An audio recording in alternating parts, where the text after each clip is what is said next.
From childhood, my father was a figure shrouded in silence. He wasn't cruel, he wasn't violent, but he wasn't warm either. He was one of those men who seemed to live half inside the house and half outside, in another world that he never fully shared.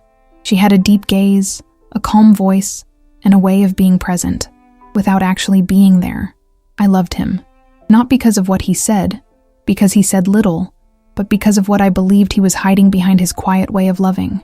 He would give me a glass of water when I was sick, but he wouldn't stroke my head. He would leave chocolates in my backpack, but he never told me he was proud of me. That was just how he was, or so he kept telling me. I learned to read him in gestures, in silences, in his unwavering routines. Sometimes I would watch him from the hallway, reading the newspaper, with his glasses perched on the tip of his nose, and I would wonder what he was thinking about. What could be behind that man who never told stories of his youth, that he never spoke about his family? He didn't say, "I love you," but he was always on time to pick me up from school.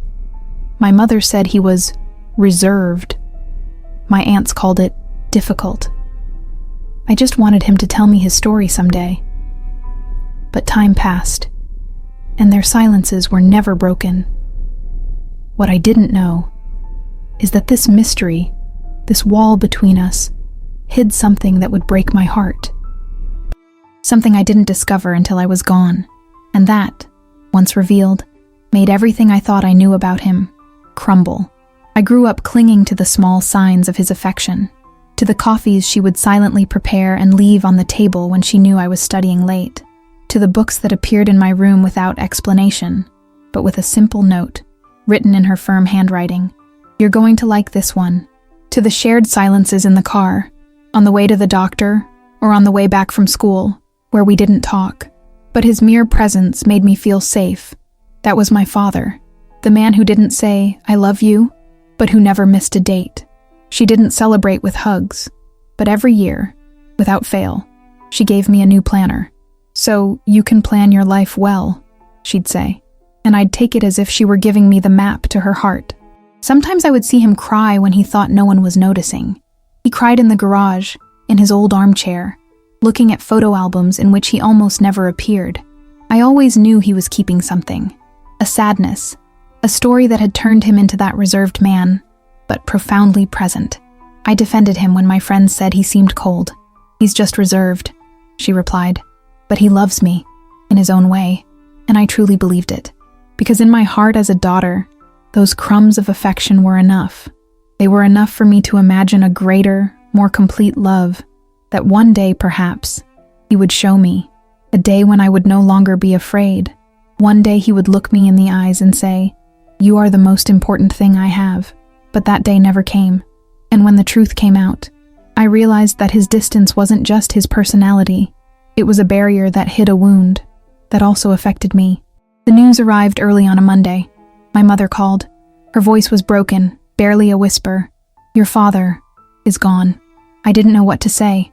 The silence he left behind was immediate, as if the whole world had stopped to listen to his absence. I rushed to the hospital.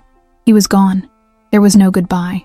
There were no last words, only a motionless body, and a weight impossible to name. During the wake, everyone spoke of him using repeated phrases. He was a good man. He was always a hard worker. Reserved, but correct. I just nodded, not knowing what to feel. I wanted to cry, but I couldn't, because the pain she felt wasn't just because of his death. It was because of everything he hadn't said while he was alive, because of everything we didn't know about him. Every time I wanted to ask him about his childhood, he looked away. For every, "I'll tell you later," that never came.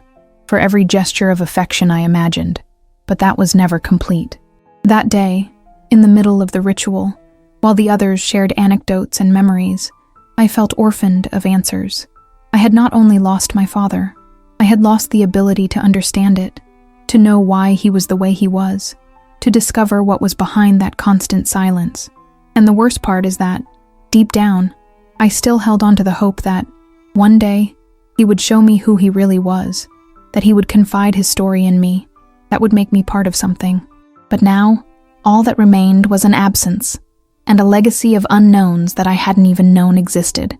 A week after the burial, I received a call from my father's lawyer. He summoned me to his office to read the will. I went alone. My mother refused to accompany me. She said that was his business.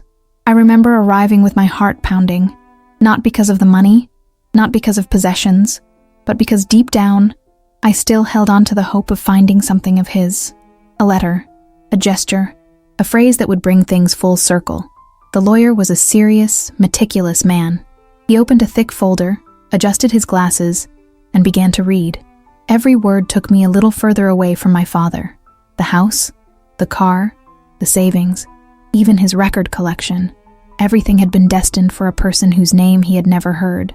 Nothing for me, nothing symbolic, nothing small, nothing. The lawyer paused, as if waiting for her to say something. I just asked, "Is there a note?" He shook his head. Not an explanation, not a single handwritten line, not even a goodbye. I sat there, frozen, feeling like I had just been erased with a signature, not because of material things, not because of objects, but it wasn't just what that gesture represented, the most brutal rejection, the clear message that she hadn't been part of his world. I left there without knowing where to go. I walked aimlessly for blocks, going over every memory I had of him, trying to understand. What had I done wrong? Why did he leave me out? Why didn't I deserve even a memory from him? And the worst part was not having anyone to ask, because the only person who could give me answers was no longer there, and he had decided to leave, without leaving me even a piece of the truth. I didn't sleep that night. The name I had heard during the reading of the will echoed in my head like a misplaced sound. Claudia Elizalde. Who was she? Why her? Why all this for a stranger? I couldn't stand it.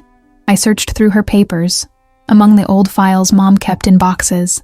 I found documents, invoices, old letters, and in the middle of it all, a yellowed postcard signed, "Thank you for everything you gave me. Always yours, C." My heart stopped for a second. I kept looking. I found a folder with bank records and, in several statements, recurring transfers to an account in the name of Claudia Elizalde, dates that went back more than 10 years. 10 years, in which he, while living with me, maintained contact and support with someone he never mentioned. I went back to the lawyer. I asked him directly. Her expression changed. She hesitated, but answered. Claudia was a woman my father had known for many years. A very close friend, he said. She helped him through difficult times, according to him. But that didn't explain anything. Why is everything for her? Why not a share? Why not even a letter for me? That night, I decided to look for her. I found her address, a simple house on the outskirts. I went there, trembling, not knowing what I would say. When she opened the door, her face showed surprise, and something more. She looked at me as if she knew exactly who I was. "You're his daughter, right?" I nodded. "Come in," he said gently. "There are things you need to know." And at that moment I knew that the story I was about to hear would not only explain his decision, it would also break what was left of my heart. I entered that house trembling. The air had that scent of time standing still, of reheated coffee, old books, secrets that refused to die. Claudia offered me a seat. Her voice was soft, laden with something I couldn't decipher. Guilt? Compassion? He sat down opposite me, and without mincing words said, "Your father and I were together for many years, long before you were born." The phrase landed like thunder in the midst of the silence. I tried to maintain my composure, but my hands betrayed my trembling. "I don't understand. Together how?" She lowered her gaze. "We were a couple. We met when he was young. He was his first great love. He told me they separated due to family pressure, that his father, my grandfather, forced him to leave her because she wasn't the right one, that shortly after he met my mother. But he never stopped looking for me," she confessed. "We resumed contact years later, in secret. He didn't want to destroy his family, so we saw each other in secret. We just talked, wrote to each other, listened to each other. I couldn't speak. I couldn't cry. I was suspended in frozen disbelief. And then, he decided to leave you everything?" Claudia nodded, holding back tears. "I didn't ask him to. He insisted. He said he had failed you, that he never knew how to get close to you, that his way of loving was broken. Every word was a dart. My father, the silent man who so puzzled me, had another life, a parallel story, a love that was never resolved. And in that emotional chaos, I understood everything. Their distance, the way he looked at me with melancholy, his silences. He lived divided. And I was just the part that couldn't hold on. I left that house with my feet on the ground, but with my soul floating in pieces. Claudia wasn't an enemy. She wasn't a thief. She was part of a story I didn't know, but which, without my knowing it, had shaped my entire life. For days I carried that revelation with me. I looked in the mirror and didn't know who I was. Was I the daughter of a man who loved me, but from a place of guilt? The consequence of a choice he could never fully stand by. Everything I had felt, his distance, his coldness, his half-hearted way of loving, was no longer a mystery. It was a consequence. And understanding that didn't give me peace. It caused me more pain. Because what a daughter desires is not logical understanding. It's love. It's a gaze. It's unconditional belonging. I spent my life waiting for him to choose me, to let his guard down, to let me into his world. And now I was discovering that I was never really there, that her heart already had an owner, that his emotional inheritance wasn't for me, not even his silent legacy. That's when I felt an internal rupture, not because of the money, not because of the legal decision, but for having been part of a life in which I was always the second choice, a draft of what he couldn't live through, a legacy of silences that now weighed more than any material possession. She was no longer his daughter, at least not as I had believed, and that loss hurt more than his death. Time has passed. I no longer search for answers. I no longer rummage through papers. I no longer walk towards Claudia's house hoping to better understand my father, because I understood that there is no truth that can bring back what never was. I live with his shadow, a shadow that is not projected from the grave, but from the corners of the house where I grew up, where everything seemed normal, but nothing was. Sometimes I wake up thinking about his voice, not because I remember her clearly, but because I try to find something in her that once belonged to me. But there is no voice anymore, only an echo of what was left unsaid, of what was not loved, of what was not mine. I don't hate him today. I don't idealize him either. I accept it, with all its complexity. A man who didn't know how to love, who carried his pain, who cared for me, yes, but from a distance. Who believed that protecting me meant hiding his truth from me, without understanding that the truth, however painful, is better than emotional abandonment.